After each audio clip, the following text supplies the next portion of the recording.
Hallo, ich bin Jonas. Willkommen beim Nine Nah Tree Podcast. Heute werde ich das Buch zusammenfassen und besprechen. Das Buch Ich denke, also bin ich. Mir im Weg von Andrea Weidlich nimmt den Leser mit auf eine faszinierende Reise in das eigene Denk- und Gefühlsleben. In unserer hektischen Welt ist es oft unser innerer Dialog, der uns bremst, hemmt oder uns im Kreis drehen lässt. Andrea Weidlich beleuchtet mit viel Einfühlungsvermögen, Humor und Ehrlichkeit, wie wir uns mit unseren eigenen Gedanken im Weg stehen und wie wir beginnen können, diese Hürden zu erkennen und abzubauen. Das Buch ist kein klassischer Ratgeber, vielmehr lädt die Autorin zum Selbstreflektieren ein, regt zum Nachdenken an und bietet neue Perspektiven auf alte Denkmuster. Mit einer Mischung aus lebensnahen Beispielen, klugen Einsichten und herzlicher Schreibe macht sie komplexe psychologische Zusammenhänge verständlich und alltagstauglich umsetzbar. Die Leser werden ermutigt, ihre gewohnten Gedankenbahnen zu hinterfragen und eigene Lösungswege zu entwickeln, um mehr Leichtigkeit und Zufriedenheit im Alltag zu gewinnen. So wird dieses Werk zu einem persönlichen Begleiter, der motiviert, inspiriert und den Mut schenkt, endlich das Steuer des eigenen Lebens wieder in die Hand zu nehmen. Ich werde Ihnen die wichtigsten Erkenntnisse aus diesem Buch mitteilen. Erstens: Selbstsabotage erkennen. Ein Schwerpunkt des Buches liegt auf dem Thema Selbstsabotage. Andrea Weidlich beschreibt auf erfrischend offene Art, wie wir uns durch unsere eigenen Gedanken und Überzeugungen im Alltag oft selbst im Weg stehen.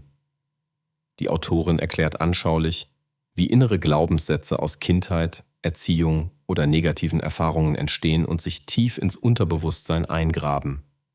Daraus resultiert häufiges Selbstzweifeln, Angstsituationen, Aufschieberitis oder das Gefühl, nie gut genug zu sein. Das Aufspüren dieser Sabotageprogramme ist der erste Schritt, um einen bewussteren Umgang mit sich selbst zu pflegen. Durch konkrete Beispiele und Reflexionsfragen hilft Andrea Weidlich den Lesern, ihre eigenen Stolpersteine zu identifizieren. Dieser Prozess kann anstrengend, aber zugleich befreiend sein, denn er führt zu einem ehrlichen Blick auf die eigenen Denk- und Verhaltensmuster. Die Erkenntnis, dass man sich vieles selbst auferlegt, öffnet die Tür für Veränderung und persönliches Wachstum. Zweitens: Der Einfluss der Gedanken auf das Handeln. Das zweite große Thema des Buches beschäftigt sich mit dem Zusammenhang von Gedanken und Verhalten. Andrea Weidlich verdeutlicht, dass unsere Denkmuster maßgeblich beeinflussen, wie wir die Welt sehen, wie wir Entscheidungen treffen und auf Erfahrungen reagieren. Oft übernehmen wir altertümliche oder fremde Sichtweisen, die heute gar nicht mehr zu uns passen. Wer sich dessen bewusst wird, kann aktiv umdenken und neue Perspektiven entwickeln.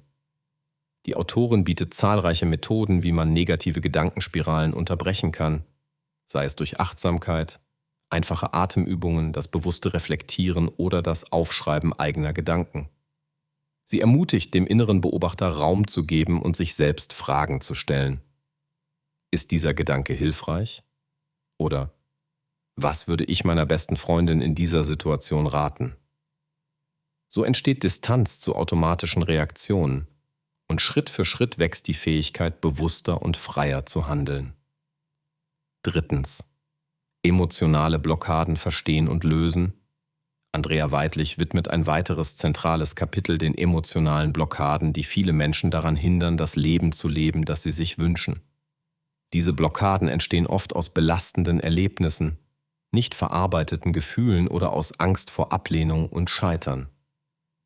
Die Autorin zeigt auf, wie solche Emotionen zwar unangenehm, aber oft auch wichtige Hinweise sind, die auf ungelöste Themen hinweisen. Mit viel Sensibilität erklärt sie Methoden, die helfen, Gefühle zuzulassen, sie anzunehmen, statt wegzuschieben und schließlich aufzulösen.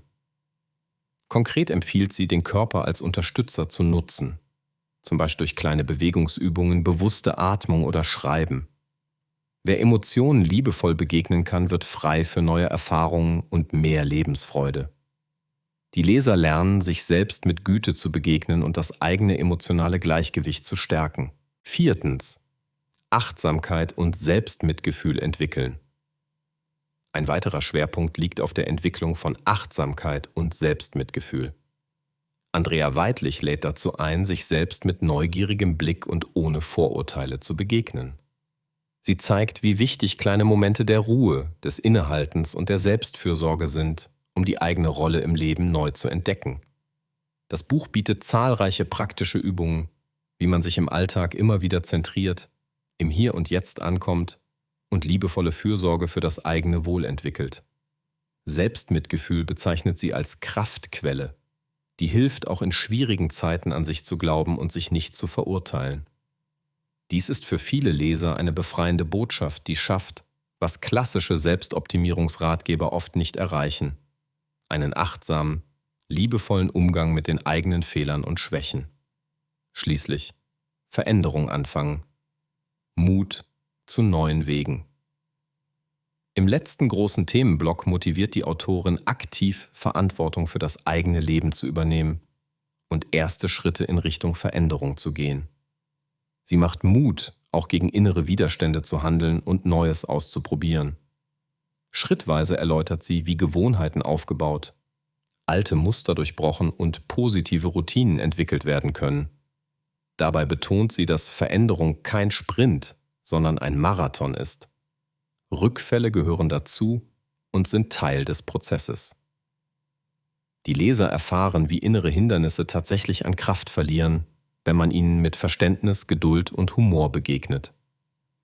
Andrea Weidlich zeigt, wie man ohne großen Druck, aber mit viel Liebe und Selbstwert den eigenen Lebensweg gestaltet und sich dabei treu bleibt.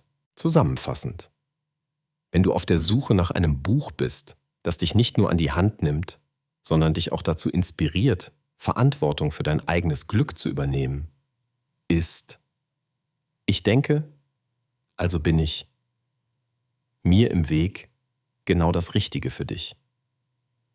Es richtet sich an alle, die mit negativen Gedankenmustern, Unsicherheiten, emotionalen Blockaden oder Aufschieberitis kämpfen und sich auf die Reise zu mehr Leichtigkeit, Lebensfreude und Selbstwirksamkeit machen möchten. Besonders empfehlenswert ist dieses Buch für Menschen, die endlich aus dem ständigen Gedankenkarussell aussteigen wollen, die bereit sind, sich selbst ehrlich zu begegnen und die offen sind, neue Wege auszuprobieren. Andrea Weidlich vermittelt nicht nur wertvolles Wissen, sondern auch praxisorientierte Tipps, die schnell im Alltag umgesetzt werden können. Ihre Authentizität, ihr Humor und der empathische Schreibstil machen das Buch zum idealen Begleiter. Du fühlst dich verstanden, motiviert und ermutigt.